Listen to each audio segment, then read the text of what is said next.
Hello again, and welcome to part 13 of How to Survive Living with an Alcoholic. So in the last episode we talked about rising strong, that you're at the point now where you've got to have a conversation because you're feeling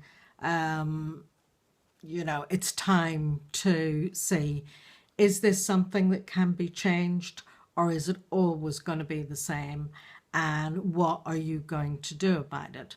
Now, there are more or less skilled ways of going about these things.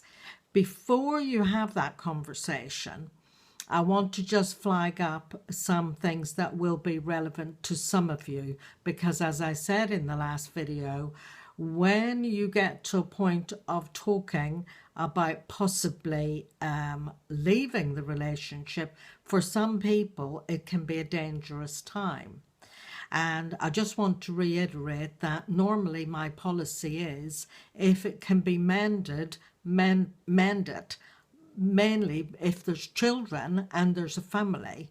If there's any way that this can be put right, then stay in it. But if it's never going to get put right and it is only going to get worse, and particularly I'm going to go through a list of characteristics and traits of some alcoholics. And like I said before, not all alcoholics are violent. I would say by virtue of their alcoholism, there is a certain degree of abusive behaviour and unacceptable behaviour that happens. But I'm going to go through this list, and I would say if there are any of the characteristics that I'm about to call out in your relationship, then I would strongly urge you to get some professional support or backup, or at least have the backup of some sponsors in Al-Anon. So if you've got a relationship where your partner blames everything on you, that if you were a different kind of a woman, he wouldn't have to drink. It's all your fault. If you were more of a woman, if you were more of a wife, if you were more of a better at sex, a better housekeeper, any of that behavior means he doesn't take responsibility. So, but that's kind of low scale. If you instinctively feel frightened or intimidated, your gut feeling and your instinct is something to take notice of. Some of you won't actually really feel very frightened or intimidated by your partner. You may feel frustrated and angry and hurt, but not necessarily frightened. For those of you who feel frightened, where his behavior becomes scary, then you have to take notice of that. If you find yourself walking on eggshells, then you need to take notice of that.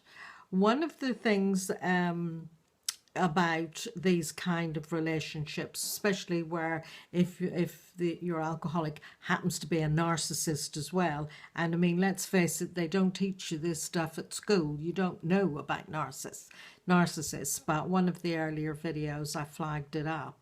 If it was a whirlwind romance, after a few weeks or months, he's talking to you about, oh, when we're married, and you just get caught up in it all before you ever get to know him. You know that he has those kind of impulsive streaks and qualities about him. So you need to take notice of that. He can just get impulsive. If he's very controlling, now we're getting into dangerous characteristics.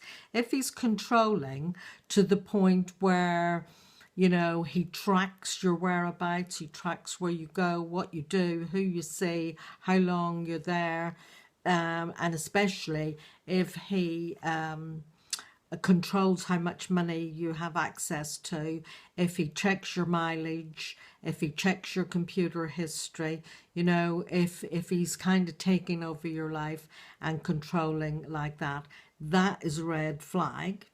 If he's jealous, if he's got a history of being jealous and getting angry about some imagined cheating that you've done, that's a red flag as well. If he's very possessive and kind of sees you as his and you're a kind of a trophy wife, that's a bit dangerous too. If he's very can get very hostile. And we all know there's a bit of Jekyll and Hyde syndrome goes on here, where it's all charm outside and everybody thinks, oh, what a great guy. But actually behind closed doors, he can turn very angry and very hostile and be intimidating and threatening. That's a red flag. If you've become isolated in the relationship, insofar as you've gradually, he's told you, you know, you don't want to be friends with her, he's kind of moved you, you know, to a different area where you're away from your friends, away from your family. If he's fallen out with members of your family and you find that you've distanced yourself. So overall, if you find that there's been a degree of separating out from your friends and family, that is not a good sign. If he slaps you, you know, and I have seen some women clients who say, well, he doesn't really hit me, he just slaps me. That's abusive behaviour, and part of the problem is that you've got used to minimising what a healthy person would not tolerate or put up with. A huge red flag is if he owns a gun, if he uses drugs and cocaine, if he becomes unemployed and he gets broody and his self-worth is low. And it's always a danger point, a flash point, when you might say that you may be thinking of leaving. So the conversation that you need to have, I'm going to detail it specifically in the next video. So I just want you to take note in your journal. If there are any of those factors, listen to this video again. If there are any of those factors, you need to plan this carefully, because women are getting killed every day by their partners when the relationship starts to get fragile. And you know, you would have something to worry about if he was one of these that says, you know, I'll follow you everywhere and wherever you go I'll find you. You know, that's dangerous talk. So you've got to be aware of your safety and the safety of your children. But for, you know, for the rest of you that's not especially an issue, I'm going to talk about how to have the we're at a crossroads conversation in part 14. Bye for now.